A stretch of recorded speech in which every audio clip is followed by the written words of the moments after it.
আমরা ভুল করলে ধমক দিবেন, বোঝাবেন, কিন্তু আমাদের মাথার উপর থেকে হাত সরিয়ে নেবেন না, আমাদের ছেড়ে যাবেন না।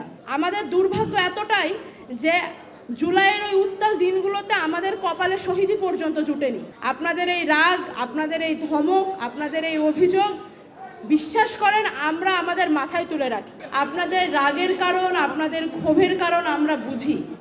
যখন একটা সিস্টেম মানুষকে খুন করার অস্ত্র হয়ে দাঁড়ায়, তখন আসলে মানুষ কার কাছে অভিযোগ দিবে এটা বুঝতে পারে না। আমরা এটা বুঝি। মানুষ চোরের উপরে রাগ করে মাটিতেও ভাত খায়, সেখানে আপনারা তো নিজের বুকের সন্তানকে হারিয়েছেন।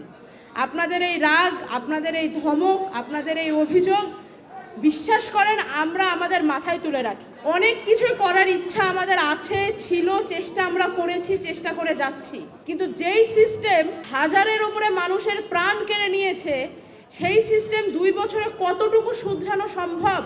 যতটুকু শুধরানো গেলে আপনাদের সকলকে ন্যায় বিচার পাওয়ানো যায়, এটা আপনারা বুঝবেন। আপনারা বিবেকবান মানুষ, আপনাদের সন্তানেরা এই যুগের সূর্য সন্তান। আপনাদের সন্তানেরা নিজেদের বুকে রক্ত দিয়ে বাংলাদেশকে ফ্যাসিবাদের হাত থেকে মুক্ত করে গেছে। সেই সব সন্তান তারা রাতারাতি এত সাহসী হয়ে যায়নি। আমরা জানি, আমরা বিশ্বাস করি আপনাদের দেওয়া শিক্ষা দীক্ষা, আপনাদের পারিবারিক ঐতিহ্য এবং আপনাদের মুখের কথায় আপনাদের সাপোর্ট তাদেরকে এতদূর নিয়ে এসেছিল। কোনো অংশেই সেই কৃতিত্ব তাদের চাইতে কম নয়। আপনাদের এই অনুভূতিকে আমরা সম্মান জানাই।